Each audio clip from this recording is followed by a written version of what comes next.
현재 바울과 그의 선교팀은 에베소에 있죠. 에베소 도시에서 있는데 이제 오늘 이 이야기를 마지막으로 해서 바울은 이제 에베소를 떠나게 됩니다. 지금까지 우리가 본 바대로는 그 가장 오래 있었던 그런 선교지가 아닙니까? 한 거의 2년 반 동안을 있었던, 그래서 두란노 소원에서 정말 그 에베소는 물론이고 그 일대 지역에 정말 복음을 편만히 전하고 있었는데, 이제 누가는 이제 마지막 한 가지 사건을 기록하면서 이제 그 에베소 이야기를 마무리하는데, 그 이야기가 오늘 바로 그 데메드리오가 이제 주동이 된 이제 그 아데미 신전을 공격한다. 그래서 많은 사람들을 선동해서 그렇게 정말 엄청난 그런 위험을 이렇게 느낄 수 있는, 위협을 느낄 수 있는 그런 상황을 이제 우리가 만나게 됩니다.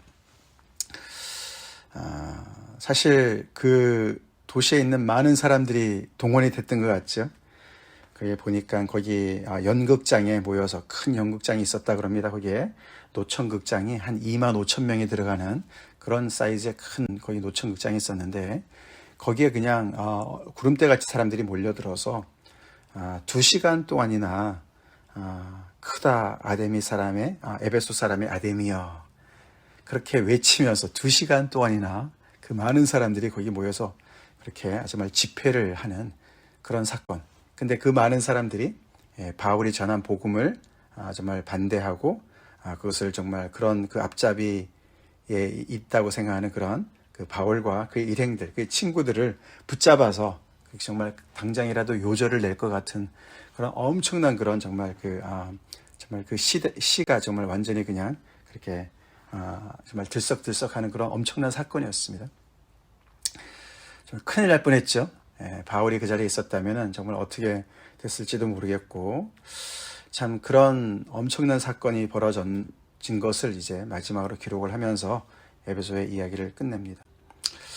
어제는 사실 그 마술하는 사람들이 그 실체가 드러나면서 그 마술에 관련된 책들을 서적을 은 5만의 어떤 그런 정말 엄청난 그런 양의 그런 책을 태우는, 그래서 마술이 정말 이게 아무것도 아니구나 그러면서 바울의 어떤 그 정말 전하는 복음과 그 도가 더 위대한 것, 예수님을 높이는 그런 정말 어떻게 보면 굉장히 좋은 면을 얘기했는데, 오늘 이 이야기는 그것을 반대하는 세력들이죠. 복음을 반대하는 세력들을 이렇게 그리고 있습니다. 그렇지 않겠습니까? 그렇죠? 그 아데미 그 에베소에 정말 7대 고대 그 사회의 7대 불가사의 중에 하나인 그 아데미 신전이 그렇게 큰 신전이 있었다 그러는데, 거기에 관련된 사람들이 얼마나 많이 있었겠습니까? 그렇죠? 그만큼 우상이 성행하고 있는 그 도시에 복음이 떨어졌는데 조용할 리가 없죠. 조용할 리가 없습니다. 마술책을 그렇게 또 태워버렸으니까 거기에 손실을 입은 사람들이 또 얼마나 많이 부글부글 끓었겠습니까? 괜히 바울이 와서 이렇게 우리를 그냥 완전히 이렇게 정말 못 살게 군다, 우리의 이 모든 질서를 다 무너뜨린다, 그렇게 생각하지 않았겠습니까? 그 앞에 이제 가장 그런 어떤 사람들의 불만을 이렇게 결집을 시킨 사람이 바로 그 인물이 바로 데메드리오라는 사람이었습니다. 이 사람은 그 우상 제조자였죠. 은장색이다 그랬습니다. 은으로 그 아데미 신상 모형을 만드는 그런 사업을 크게 하는 사람이었던 것 같죠. 그 혼자는 아니었습니다. 그 같이 이제 직공들도 있었고, 그 아데미 신전이 어마어마했다 그래요. 그 규모가 뭐 길이가 120m고 그 폭이 60m인 그런 엄청난 그런 규모였는데, 여기 오늘도 이제 그런 표현 나오지 않습니까? 여기 몇 절입니까? 35절에 보시면, 에베소 사람들아, 에베소 시가 큰 아데미와 제우스에게서 내려온 우상의 신전 기지가 될 줄을 누가 알지 못하느냐? 된 줄을 누가 알지 못하느냐? 그래서 이 아데미 신이 하늘에서 내려왔다고 얘기하는 거예요. 내려와서 제우스에게서 내려왔다. 그 정도로 이제 이게 불가사의한 어떤 그런, 어떻게 이런 우상을 만들었을까라고 사람들이 보는 사람마다 이제 그렇게 혀를 내두를 정도로 그렇게 위용이 대단했던 이제 그런 일을 이제 그것의 모형을 만들면서 거기에서 많은 그런 사람들이 종사를 했던 것이죠. 그러니까 아마 조합이 있었던 것 같습니다. 그래서 그 조합이 어떻게 보면 조합장 같은 사람이었죠. 데메드리오가. 그 사람이 사람들의 그런 어떤 그 불만을, 그런 불만의 그런 것을 규합을 했습니다. 그렇게 해서 많은 사람들이 거기에 동조해서 정말 순식간에 이 복음을 전하는 그 사람들, 바울과 그의 친구들, 여기 붙잡혀간 사람들은 마게도니아 사람 가이오와 아리스다고다, 이렇게 두 명을 얘기했죠. 그래서 그들을 중심으로 해서 이 복음을 전하는 사람들을 이제 요절을 내려고 그런 엄청난 이제 그 사건이 벌어졌죠. 사실 굉장한 그런 위험이 있는 그런 요소가 있는 그런 정말 사건이었고 소동이었는데 그냥 해프닝으로 끝났어요. 그렇죠? 그냥 그러다가 막 그냥 엄청난 일이 벌어질 것 같았는데 그냥 흐지부지하게 끝나버렸습니다. 그게 그 중간에 굉장히 중요한 한 사람이 역할을 했어요. 그렇죠? 처음에는 이 사람들이 다 모여가지고 지금 너무나 흥분을 하고 너무 이제 그렇게 정말 그 분노로 가득한 그런 군중 아닙니까? 한마디로 군중이에요. 그렇죠? 그런 많은 사람들이 모여 있는데 거기에 유대인들이 많이 따라갔죠. 근데 유대인들이 가만히 보니까 여기 지금 에베소에 있는 이 사람들이 이 유대인들과 바울의 일행들을 구분을 못하는 거죠. 그러니까 유대인들은 억울했습니다. 자기들은 지금 잘 여기 에베소 사람들하고 잘 살고 있는데 이 사람들이 혹시 우리 전체를 바울과 같이 취급하는 거 아니야? 그런 위험을 느꼈어요. 그래서 이 유대인들이 알렉산더라는 한 사람을 세웁니다. 그렇죠? 너가 좀 얘기 좀 해. 우리랑 이 바울과 그 일행은 달라. 같은 유대인이지만 우리는 달라. 그렇게 해서 자기들을 이 바울과 그 일행들, 지금 에베소 사람들의 공격의 대상이 된 바울과 그 일행들과는 우리는 정말 다르다, 다른 유대인들이다라고 변명을 하려고 알렉산더를 세웠는데 이 에베소 사람들이 보니까 너네도 유대인이잖아. 그러면서 그들한테 기회를 주지 않았습니다. 알렉산더한테 기회를 주지 않았어요. 그러면서 정말 이 에베소의 정말 우리가 이렇게 정말 애지중지하고 우리가 모시는 이 아데미를 공격하는 이 모든 이 유대인들은 적으로 간주한다. 뭐 이런 거 같은 거죠. 그런 엄청난 일을 하고 있고 그래서 어떤 사람도 지금 그 소요 사태를 어떻게 진정시킬 수 있는 사람이 없었습니다. 근데 그 에베소의 가장 그 시에서 가장 최고 행정관리인 서기장이, 이름은 안 나와 있지만 그 서기장이 결국은 그 모든 사태를 진정시켰어요. 이 사람은 이제 로마 정부와 이렇게 연결을 하는 그런 사람이었죠. 그래서 시의회의 가장 이제 최고 행정기관의 행정관리인이라고 볼 수가 있는데 이 사람이 굉장한 위기의식을 느꼈습니다. 그래서 지금 너네가 이렇게 흥분하는 거 다 이해가 되는데 근데 이거 근거가 없는 일이야. 무슨 뭐 신전의 물건을 도둑질한 것도 아니고 아데미를 직접 공격한 것도 아니고 증거가 없다. 증거가 없는데 너네가 이렇게까지 온 시내가 정말 들끓을 정도로 이렇게 집회를 하면 이게 다 불법 집회가 돼서 로마 정부에서 이것은 문제시 삼을 거다. 지금 여기 에베소는 그 로마의 어떤 그런 식민지까지는 아닐지라도 그렇죠. 그런 그 지배를 받고 있는 상황 아닙니까? 그렇기 때문에 서기장이 굉장히 이성적으로 판단을 해서 너네가 외치는 거 다 우리가 인정하는 바다. 아까 그 얘기가 바로 35절이 그 서기장이 한 말이죠. 무리들을 이제 진정시키는 말로 에베소 사람들아, 에베소 시가 큰 아데미와 제우스에게서 내려온 우상의 신전 기지가 된 줄을 누가 알지 못하느냐. 너네 말하는 거 우리가 다 아는 얘기야. 그걸 인정을 먼저 해주시죠. 그런데 이런 상황인데 너네 지금 정신을 차려봐. 만약에 너네가 정말 데메드리오와 그 함께 있는 그 정말 그 조합원들이 정말 너네가 손해를 봤다 그러면 정식으로 재판의 그 절차를 밟아라. 그리고 총독한테 가서 그것을 고소해라. 그러면은 이렇게 절차를 밟아서 그 문제를 해결할 수가 있는데 이렇게 소요를 일으켜서 군중의 어떤 그런 것을 집회를 통해서 이렇게 폭동을 일으키면 안 된다. 문제가 생긴다. 우리가 큰일 난다. 로마 군인이 정말 우리를 제압을 할 수 있다. 이렇게 이제 진정을 시켜서 다행히 그 2시간 동안 그 많은 사람들이 모여서 그렇게 난리를 쳤던 것이 무마가 됐어요. 무마가 됐어요. 고마운 사람이에요. 그렇죠? 바울에겐 정말 고마운 사람이고 교회 사람들한테 굉장히 고마운 사람입니다. 그러나 그는 그의 자기 일을 한 것이죠. 오늘 이 본문을 우리가 보면은 이런 생각을 좀 해보게 돼요. 그렇죠? 사람을 움직이는 게 뭔가, 그 동인이 뭔가, 그렇죠? 동기가 뭔가. 여기 이 많은 군중들의 그 동기는 사실 겉으로는 이 자기네가 섬기고 있는 이 우상 아데미를 위하는 것이었던 것 같아요. 그렇죠? 그 아데미라는 그 우상은 여신이었습니다. 여신. 그러면서 이제 이 어머니 피겨라 그래요. mother's figure라 그래요. 그래서 모신이라고도 불러요. 모신. 그래서 이것은 이제 이 소아시아 지방에서 아주 오랜 그런 그 역사를 가지고 있는 그런 우상이었다 그럽니다. 그래서 아르테미스라고 그러는데요. 이것은 이제 다산을 상징하고 또 대지의 모신이다. 그래서 이 아데미는 신들의 어머니고 사람들의 어머니다. 이제 그렇게 믿었다고 그래요. 그래서 겉으로 볼 때는 그 신을 이제 정말 자기들이 믿는 신을 공격했다, 모독한다. 이제 그게 그들의 이제 그 주된 원인이었습니다. 그렇죠? 그렇지만 누가는 분명히 밝히고 있어요. 그렇죠?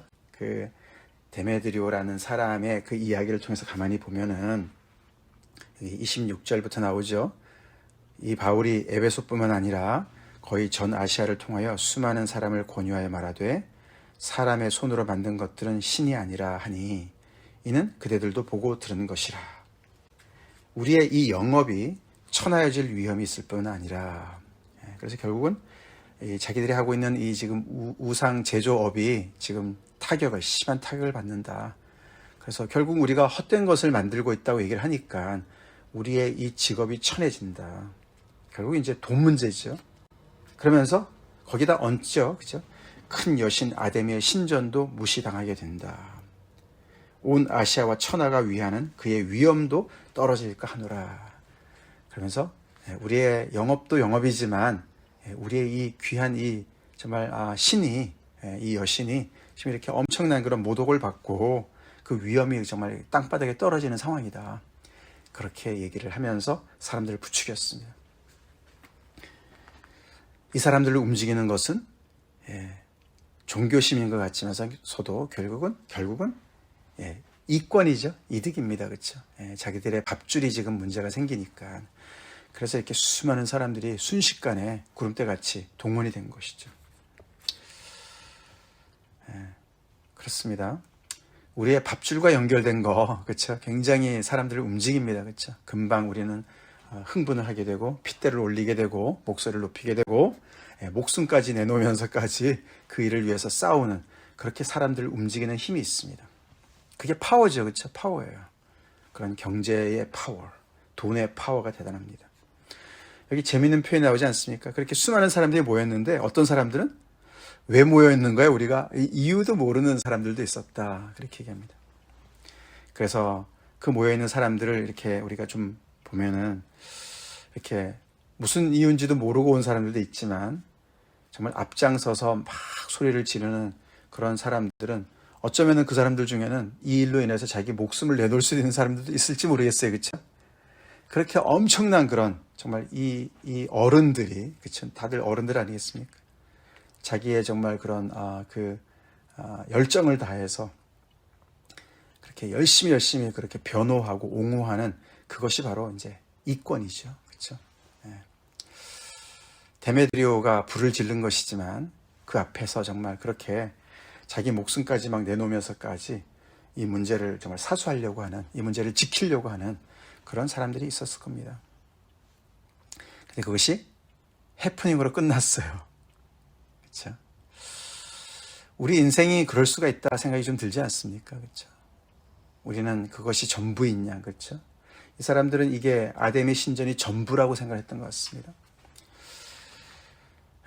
그런 면에서 보면은 참 안 됐어요, 그렇죠? 사람이 안 됐어요. 살아계신 하나님을 모르면 우리가 그렇게 아무것도 아닌 것에 우리가 목숨을 걸 때가 있습니다, 그렇죠? 그것에 목숨을 거는 거예요. 이 사람들은 정말 이것이 자기들의 진심으로 아주 진심을 담아서 정말 목소리를 높여서 이 문제를 정말 위기의식을 느끼고 이거 아니면 죽음을 달라 막 이러고 대드는 거 아니겠습니까? 장난으로 하는 사람들도 있지만 진정으로 정말 아주 찐한 마음으로 하는 사람도 분명히 많았을 겁니다. 서기장은 어떤 것이 그 사람을 움직였을까요? 이 사람은 책임감 같습니다. 그렇죠? 책임감이에요. 이 사람은 어떻게 보면 밥줄보다는, 밥줄도 연결되겠지만 목줄이 연결되는 것 같습니다. 그렇죠? 자기 목이 달아날 수 있거든요.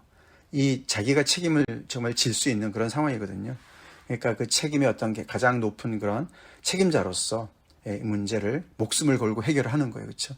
이 사람이 앞장서지 않으면 이 문제가 크게 번질 수도 있기 때문에, 큰 폭동으로도 일어날 수 있기 때문에 이 문제를 목숨을 걸고 해결을 하려고 합니다. 자기의 지위와 자기 어떤 명예와 자기 자리를 정말 이렇게 또 정말 지키려고 할 때 우리는 정말 아드레날린이 분비되지 않습니까? 그래서 정말 목소리를 올리면서 이 문제에 앞장서서 정말 그것을 대면해서 해결하려고 합니다. 그것이 또 사람들을 움직입니다. 그렇죠? 우리를 움직입니다. 우리가 언제 이렇게 진심으로 움직이나 이거를 지금 보는 거죠. 우리는 무엇에 진심인가? 한 가지 부류의 또 다른 한 부류는 바울과 그의 측근들이죠. 바울의 그런 동역자들입니다. 오늘도 이제 본문의 시작이 바울은 거기서 이제 한 2년 반 동안 에베소에서 이렇게 정말 성공적인 그런 많은 영향력을 미치는 그런 사역을 감당하고 있었는데 그는 마음속에서 계속 좀 다른 생각을 가지고 있었던 것 같아요. 그렇죠? 내가 언제까지 여기 있어야 되지? 계속 어떤 하나님의 그런 또 어떤 그런 인도하심이 있었던 것 같습니다. 그리고 그의 마음속에 결국은 이곳을 떠나서 마게도니아와 아가야를 거쳐서, 마게도니아는 그죠? 빌립보, 데살로니가, 그 베레아 그 지역 아닙니까? 그 지역에 있는 교회와 아가야는 고린도죠. 아덴과 고린도 거기에 있는 교회들을 쭉 돌아서 예루살렘에 가야 된다는 그런 마음들이 있었습니다. 그렇죠? 왜 예루살렘으로 가려고 작정했습니까? 우리가 다른 고린도 전서나 후서나 로마서를 보면은 예루살렘 교회가 굉장히 가난했어요. 그렇죠? 어려웠어요. 거기 흉년도 들었었고, 그래서 이 이방 교회에서 이렇게 헌금을 모아서 전달하지 않습니까? 그것 때문에 그 얘기를 하는 거예요. 그래서 예루살렘에 꼭 가고 싶고, 근데 거기서 그냥 안주하는 게 아니라 거기를 갔다가 로마까지 가려고 하는 마음이 있었던 거죠. 이제 이 아시아 지방과 아가야 지방까지는 복음을 전했는데 그 로마를 이 로마의 그 제국의 그 수도인 로마까지 생각을 하고, 결국 우리가 로마서를 보면은 로마가 또 최종 목적지는 아니었습니다. 그렇죠? 그 다음에 어디였습니까? 서바나로 갈 것이다. 그래서 로마 교회한테 내가 서바나로 갈 때 좀 도와달라, 지원해달라, 그런 얘기 하지 않습니까? 그 당시에는 이제 지금의 스페인이죠. 거기가 이제 끝이라고, 땅의 끝이라고 생각했기 때문에. 그래서 이 바울은 계속해서 그 마음의 그 동기가 이 복음을 땅 끝까지 전하고자 하는 그 마음이 있었던 것이죠. 그렇죠? 그리고 그의 동기는, 복음의 동기는 뭘까요? 복음은 뭡니까? 바울을 움직이는 건 뭐죠? 결국은 하나님의 나라의 메시지죠. 복음은 사랑이죠. 사랑입니다. 진리와 사랑에 움직이는 바울이죠. 바울과 그의 동역자들입니다. 그래서 자기가 못 가니까 먼저 디모데와 에라스도를 먼저 보냈고, 자기는 아시아에서 좀 더 있다가 그렇게 계획을 잡고 있는데 이런 소동이 벌어진 것이죠. 그래서 바울과 그의 그 동역자들은 그들을 움직이는 것은 복음이었습니다. 아멘. 그들이 목숨 걸고 정말 이렇게 정말 진심을 담아서 움직이는 그 동기는 복음이었어요. 돈에 움직이는 사람도 있었고, 책임감에 움직이는 사람도 있었고, 복음에 움직이는 사람도 있었다는 것을 우리가 오늘 본문을 통해서 봅니다. 우리는 무엇에 진심으로 반응하고 있습니까? 그렇죠? 나를 정말 내 가슴을 뛰게 하고 내 정말 심장을 뛰게 하고 내 열정을 정말 이렇게 불사르게 하고 아드레날린을 정말 이렇게 분비하는 그 진심이 뭐냐? 그 일이 뭐냐? 우리는 그것으로 이제 우리가 인생을 살아갑니다. 그렇죠? 인생을 살아가요. 우리가 뭔가 이렇게 움직여야만 살지 않습니까? 그 동기가 있어야 되지 않습니까? 우리 인생이 이렇게 오늘 이 연극장에서의 한 번의 한순간의 해프닝으로 끝나는 것처럼 우리 인생이 그런 해프닝이 돼서는 안 될 줄로 믿습니다.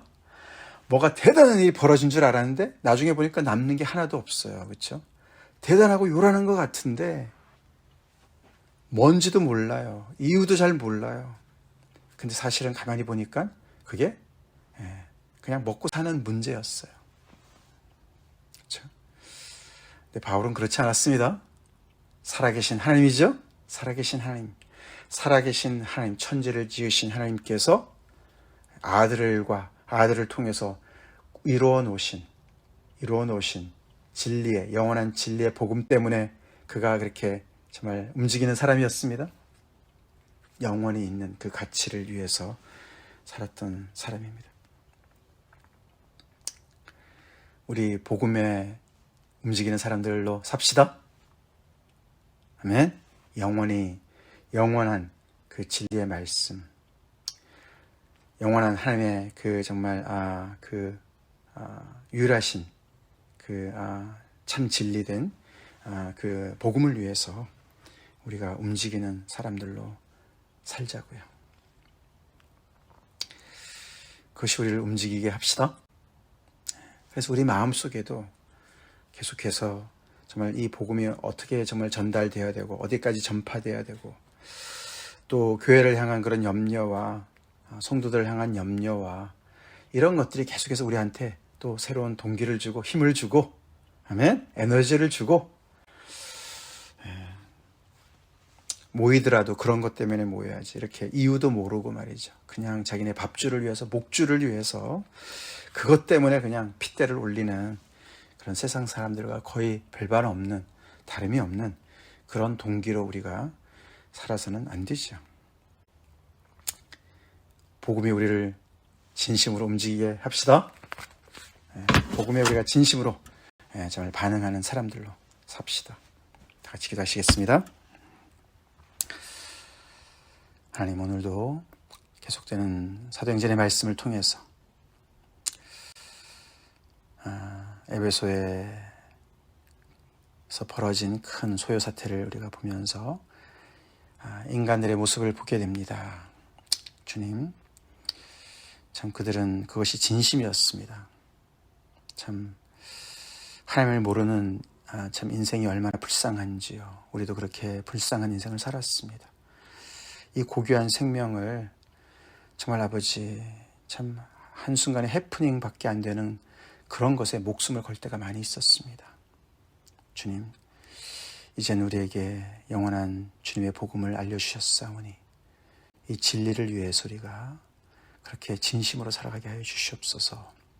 바울과 그의 동역자들처럼 유일하신 참 하나님께서 아버지 온 인류의 구원을 위해서 이루어 놓으신 이 놀라운 복음을 아버지 하나님의 위에서 살며 전하며 살며 누리며 살아가는 저희가 되게 하여 주시옵소서. 복음에 늘 진심으로 반응하는 저희로 삼아 주시옵소서. 예수님 이름 받들어 간절히 기도 올려옵나이다. 아멘.